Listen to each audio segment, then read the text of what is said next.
everyone, welcome to the Buddha's Boys YouTube channel. It's your boy Ethiopians, back with a game of Age of Empires 2.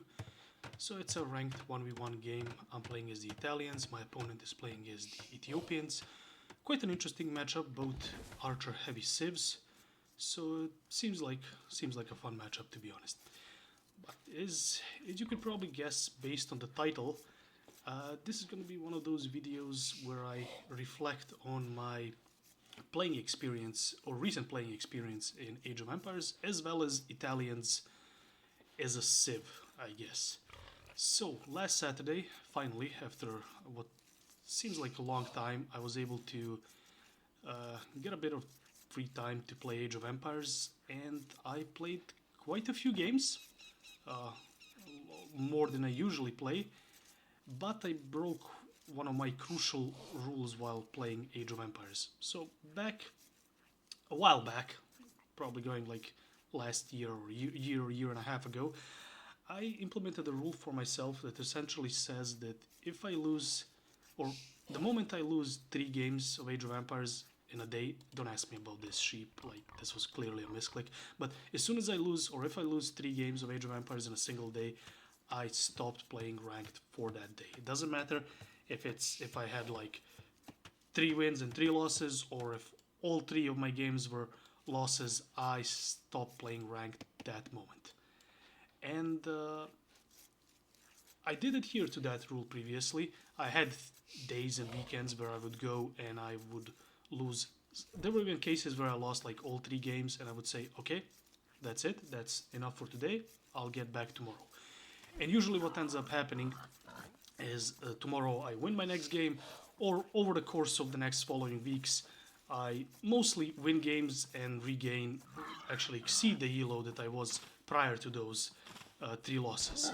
So all in all, it's a strategy that has worked for me in the past, but this last weekend I made a boo-boo and I did not listen to myself. So what you're seeing here is the gameplay of the only game on that day, last Saturday, that I actually won. I'm not gonna say how many games I played, but it was a decent number of games, and this was my only victory. It wasn't even like the final game where you would like end on a victory. It was in the middle of the whole gaming session, and it was quite painful.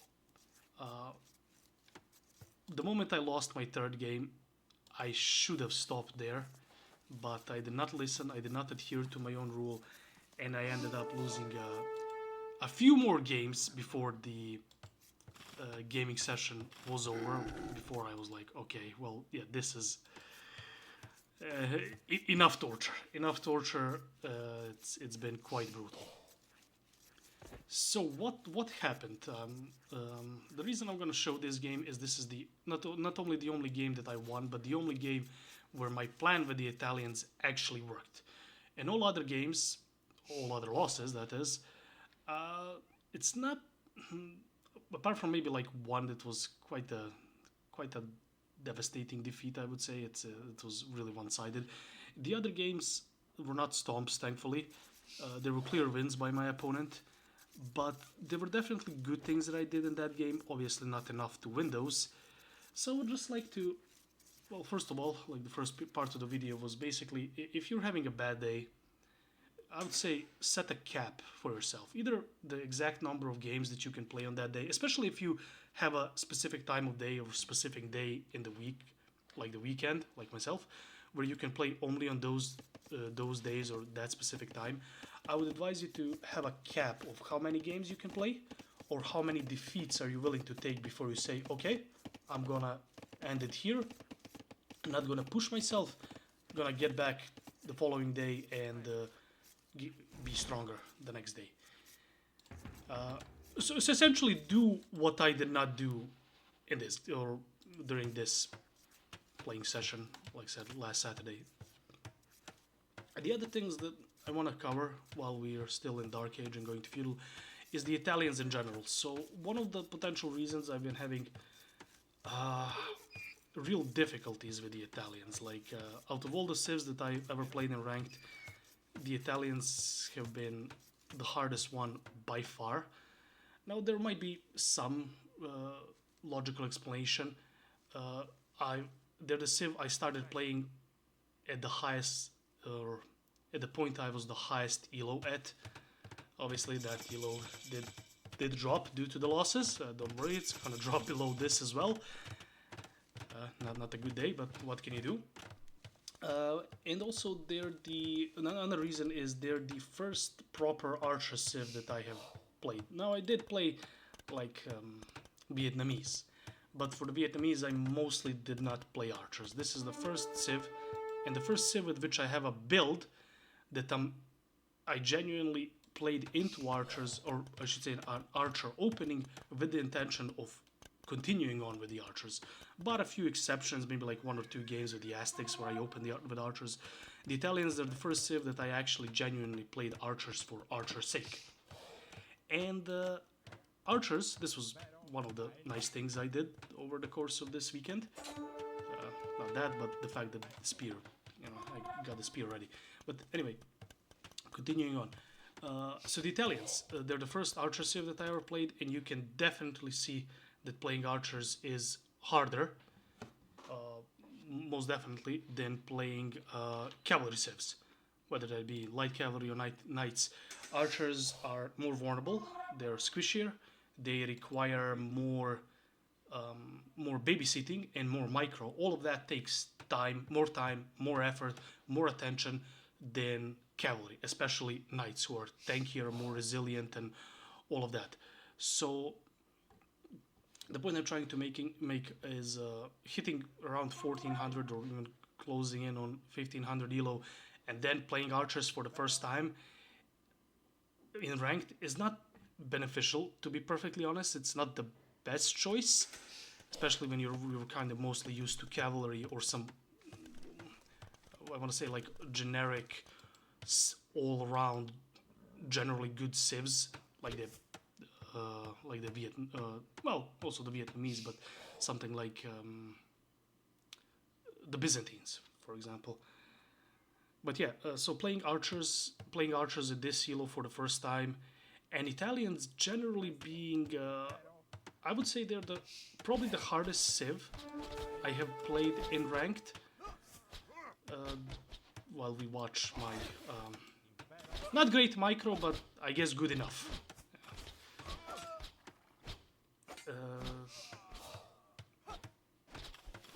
So yeah, the Italians are probably the hardest civ I have ever played in ranked. I would say like Aztecs or Cumans are kind of there as well, but probably I would say Italians are the hardest, or at least one of the hardest civs I have played in ranked. And I've been really trying to do rush with archers. So the basic premise of the build is the fastest uptime I have ever done, and that's with 18 villagers. So 19 pop, 18 villagers. It's the fastest I've ever done with any civ in a ranked game. Put 3 on wood and then add 6 on the 6 more, so 9 in total, on a single wood camp or lumber camp. So no second lumber camps, which is another first thing, I think. I might have done it with the Japanese, but no, actually I did not do it with Japanese because their wood camp is cheaper. So it's the first time I'm doing it. So why that? Because I'm upping fast, I'm having fewer villagers, fewer resources and all of that.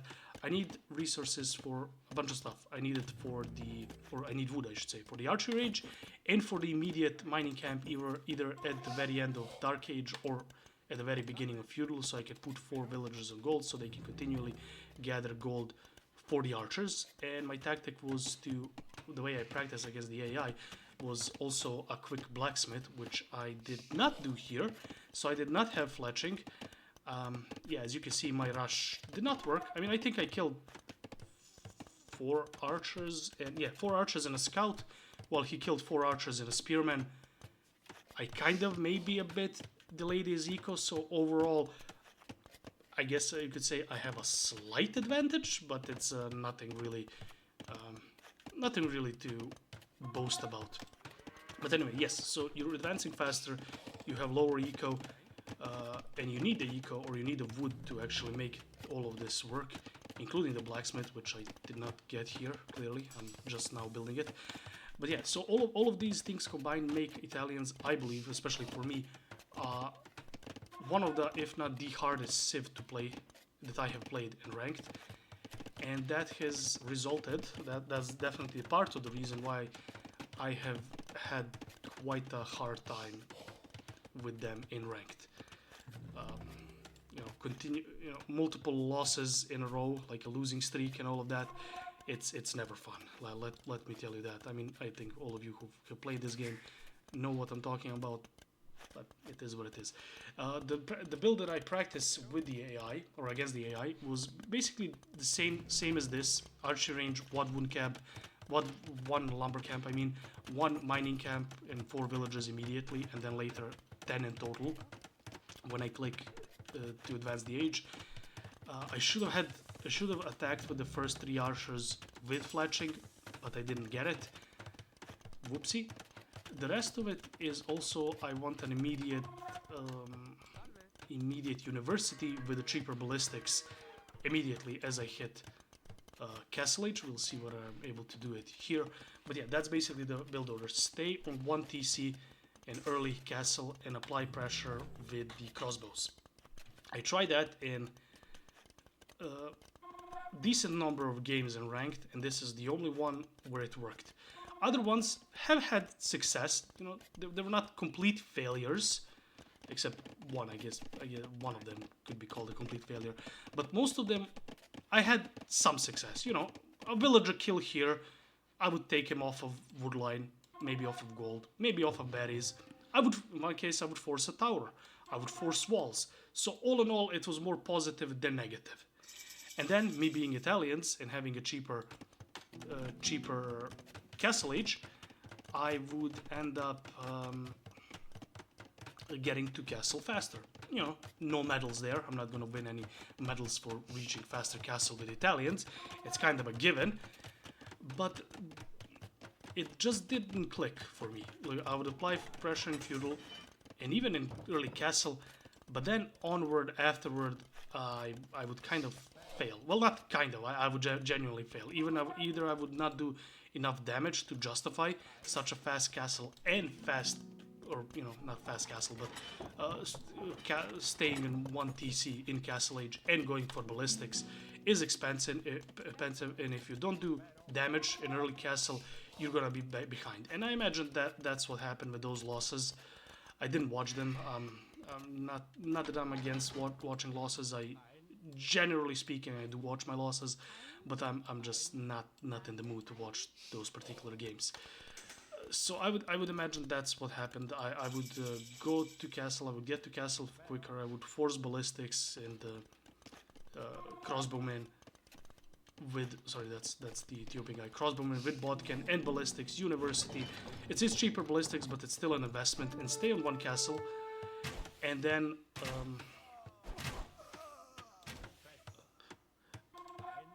only I could lose with crossbowmen against feudal age archers while I have ballistics and an extra pierce armor. Only I can do that.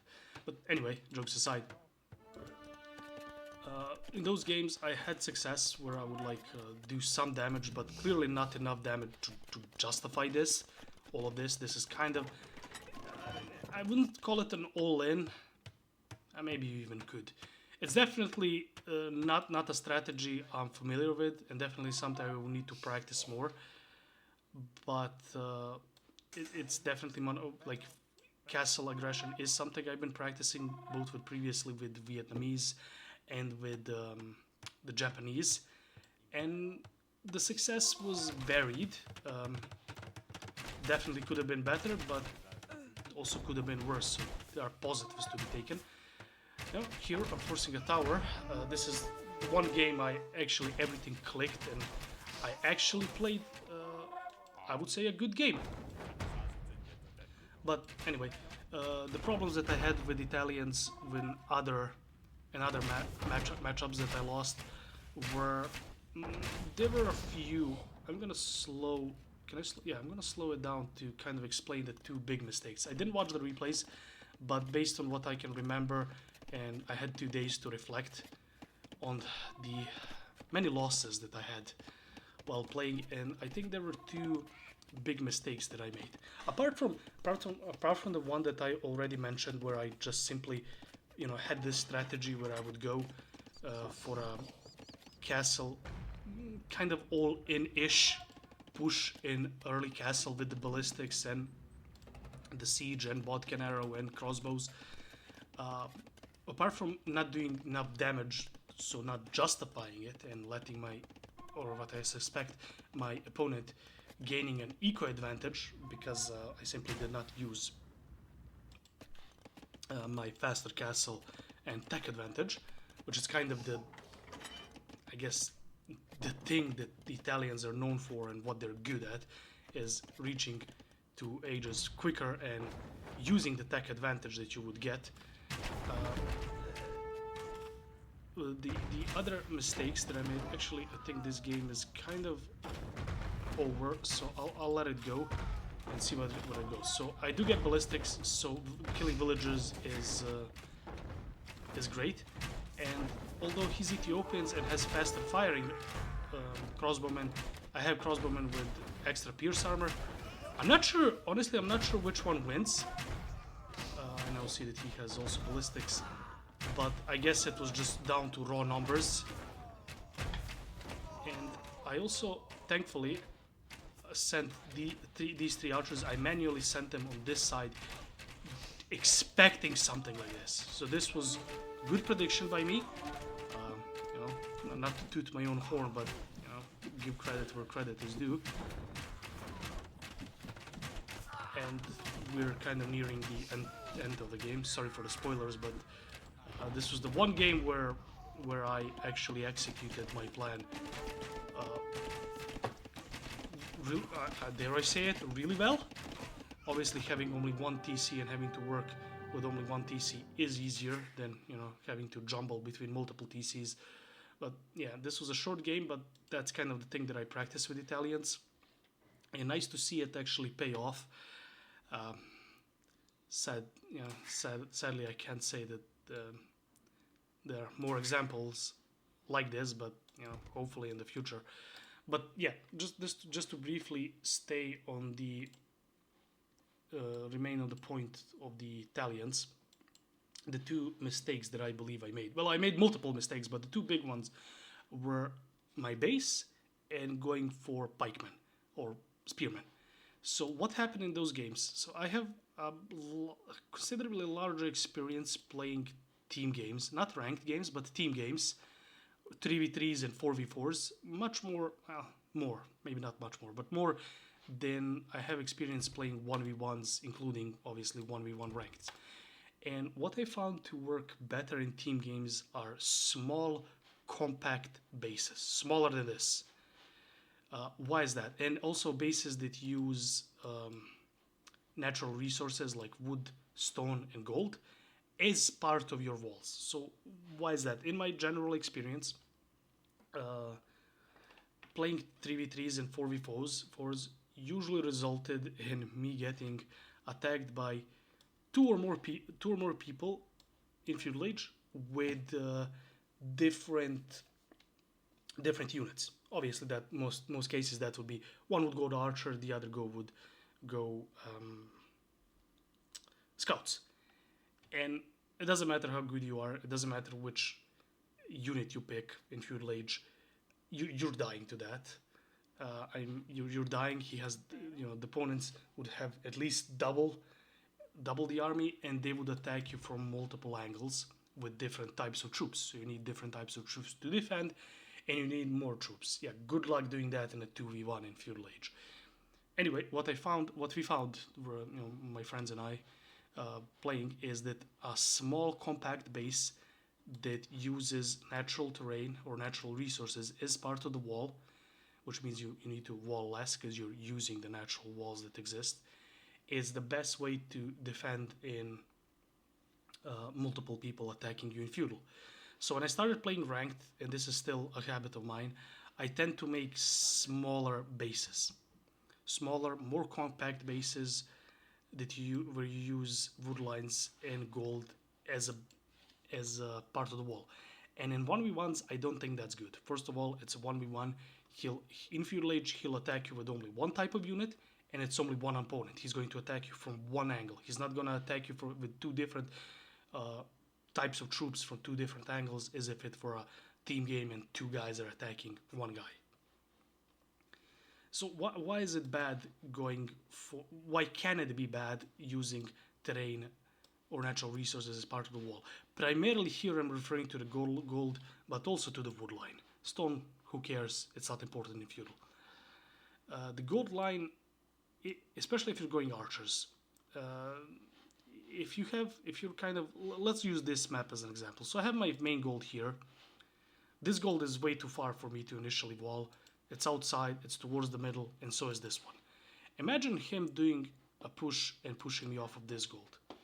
The chances of me going to this gold, or this gold, or this gold are slim. This would probably be my best option, but let's be honest, it's not good. It's not good if he takes me off of this gold. I'm in trouble. I don't have any back gold. I don't have any to the side where he's going to reach them not as easily. I'm in big trouble if he takes me off of this gold. Now, if you do the opposite of what I did here, if you take the wall and you wall it just to the edge of the gold and do this here, and he comes with archers or even skirmishers, he's gonna harass you to death. You eventually, even if it's skirmishers, you have to move your villagers. But if you do this, where you put a few tiles away from the edge of the gold, you put a palisade wall or any kind of wall, he either has to break through the wall, which is not easy, especially if it's houses and military buildings. If it's barracks, it's obviously easier, but still not the easiest thing. He either has to go around to find a hole here, or by the time you can re-wall it, or get back troops, get back reinforcements, or tower, if God forbid you need a tower, but either way, you'll have time to prepare a defense for your gold. Same goes for the wood line.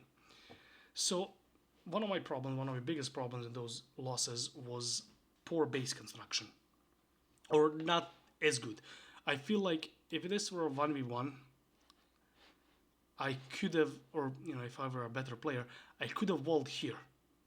And this entire area, although in this map it's empty, basically empty, in some other maps this would have a thicker wood line. It might have neutral gold. It's not outside the realm possibility that one of these two golds would have been here on an average map gen. Like, he had something somewhat similar here. It's more to the side than any of the ones that I have. So as you can see, I pushed him off of here, and I did not properly scout. I don't think I knew. Yeah, I didn't know about this gold. It was quite close to the edge, so this was it was a good find by him. Also towered, but he had, he moved here. That was good play by him. I would not have had the luxury to do that if he pushed me off of the main gold.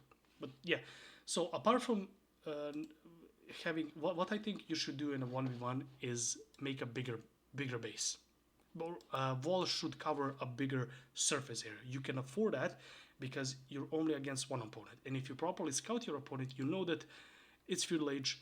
In 95+% of games, he's gonna go for archers or scouts. If you know that, you can more easily defend yourself. And you know that he's going to attack you from one angle, while the other angle, you're going to have more freedom to wall.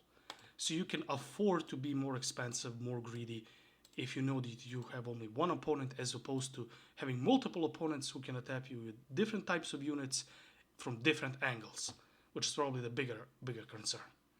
The other mistake that I made, or say the other major mistake that I made, is going for spearmen, or adding spearmen in Castle Age. I would say primarily in Castle Age. So what I would end up doing, I would basically do the same build here, although probably less efficiently. Not to say that this was the most efficient thing ever. Could have been better, could have been worse. Most of the other games, the ones that I lost, it was worse than this. Primarily, I don't think there were a few games where I forgot ballistics. I would just attack with crossbowmen with bodkin, and sometimes siege. But yeah, I would oftentimes forget ballistics. Whoopsie. But the other problem was when my opponent, which was in a few games, there was a game where opponent answered like the same as this Ethiopian, just answered with their own archers. There were a few games where the opponents answered with cavalry archers, but most of the games they answered with cavalry, either light cavalry or knights. And what I think was a mistake. I made a mistake that in where I would add spearmen, eventually turn them into pikemen, and I think that was a bit too heavy on my eco. I think I should have stuck to a single unit. Sure, in theory, you look at knights, you look at light cavalry, okay, their number is getting a bit too much. Sure, I might have ballistics, but eventually they're gonna get critical mass where my archers are, or crossbowmen, they're gonna die. They're gonna die, especially out in the open.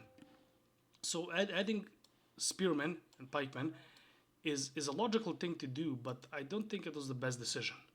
Thinking now, I think it was a bit too heavy on my already pretty fragile eco. Again, I'm going 18 villagers, so 19 pop, advanced time, into heavy pressure in Castle Age. Sorry about that, allergies. Going into heavy pressure on one single TC, so fast advance time to feudal, single TC, double ranges, university with cheaper but still ballistics. It's a heavy toll on your early Castle Age eco. And then to be able, or to attempt, to add spearmen with the intent of turning them into pikemen, and also that costs wood on top of the heavy wood cost that I have for my crossbowmen and ballistics. And then on the top of that, the opponent, having some range units, would then harass your one and only wood line because you, or in this case myself, forgot to build a second wood camp, and then you would lose access to the one lumber camp or one wood line that you had at that point of the game. All of those things combined left me in a pretty precarious situation in which I would end up not doing enough damage with the instant crossbowmen plus Balkan plus ballistics. I would not do damage, so I would not justify the advance time, the build, and the all-in-ish early Castle Age aggression with a potential siege push, which is another thing that costs wood, not only the workshop but also the siege. So all of that compounded of me not doing enough damage, the opponent having a natural eco lead because he advanced later and added additional TCs earlier upon reaching Castle Age. All of that would compound of me not losing the military in like post early Castle Age. So most of the games were me being aggressive in feudal, having some success. Like I said, villager kill here, take off woodline there, take off gold, berries, force walls, one tower, additional houses. Some damage. Being annoying, more positives than negatives.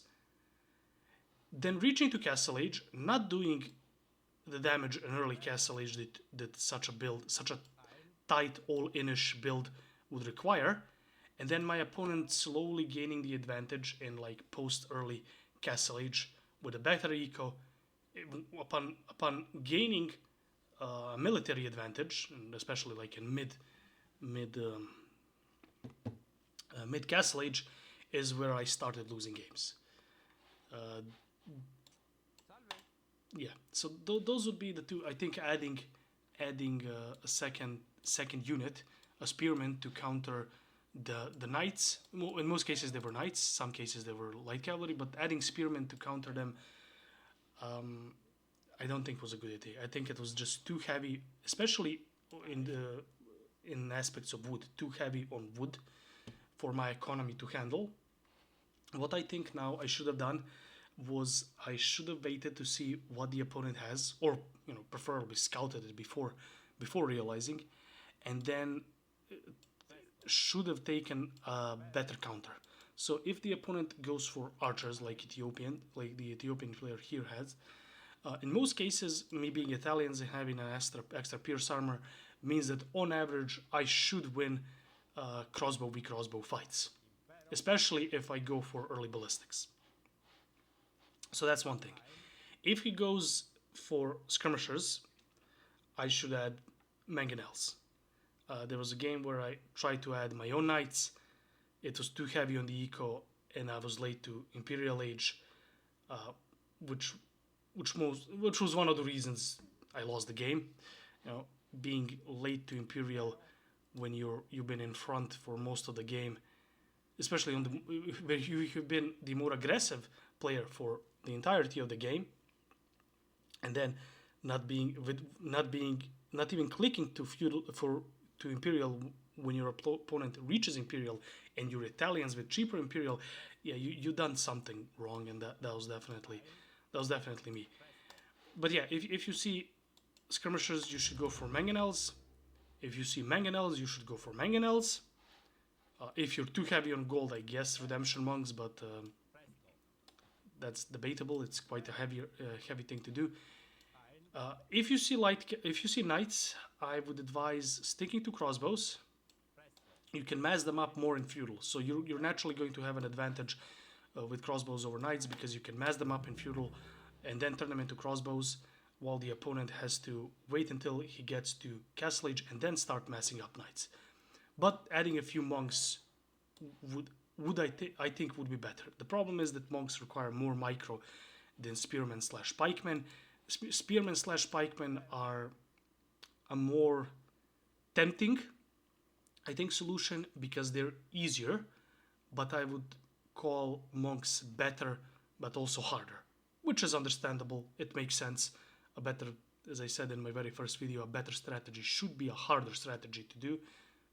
So yeah, but yeah, monks I think would be best against knights. As for light cavalry, that's kind of, I'm on a fence. That's the one thing where obviously monks won't work against light cavalry.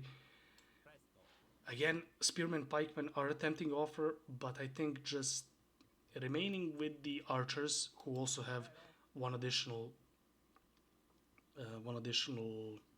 melee armor, might be better, especially on a stingy eco with this kind of build. So against, and also just to mention, against all range units, knights, light cavalry, and cavalry archers, ballistics is needed. Ballistics is definitely needed. The major mistake that I made is when adding spearmen into pikemen and having crossbowmen with them. My opponents in a few games that I lost would just go skirmishers and would beat everything I had. They would go skirmisher mangonel defense. You know, their mangonels would cancel out my mangonels, and then their skirmishers would kill both my spearmen, which I prepared for their early cav, which they would stop producing. They would just go skirmisher, and their skirmishers would beat both my spearmen and my crossbowmen, because they have bonus damage against both units. So with one type of unit, he would destroy my army that consists of two types of units, which I found to be interesting. So yeah, more mangonel play and more mangonel play against other archers and skirmishers, and more monk play against knights would have been better. Obviously, that requires better micro and all of that. It's like a higher ceiling than just adding spearmen slash pikemen, but it's also more rewarding in a sense that it has the potential to be stronger than just adding spearmen and pikemen. And I would say it's probably better on your eco, because if you're already going crossbowmen and mangonels with ballistics and adding spearmen, that's really heavy on your wood, and you need wood for buildings and farms and some eco upgrades. And I didn't do that, and look what happened. I was late to Imperial Age in almost every single game. I was late to Imperial Age, and that was one of the reasons I lost. Not the only reason, but definitely a reason that aided my opponent and crippled me. So yeah, that would be it for today's video. I'll see whether I can implement what I've just said. You know, all of this is in theory. This is just me thinking out loud and theorizing as to how I could have won those games, or at least lost fewer than I had. And it's just me theory crafting. I'll see whether I can put them into practice and see whether there's actually something to it, or whether I'm full of baloney. And hopefully, maybe, fingers crossed, I'll have more success with the Italians, because thus far I've been having a bad time with Italians. Yeah, to put it lightly. But yeah, anyway, that would be it for now. If you have any recommendations or any comments on what I said here, especially the theory crafting aspect of it, please let me know what you think. I would like to hear from you and hear what you guys have to say. Until the next video, in which hopefully I'll be in a better mood, I'll see you, and I guess take care until next time. Bye bye.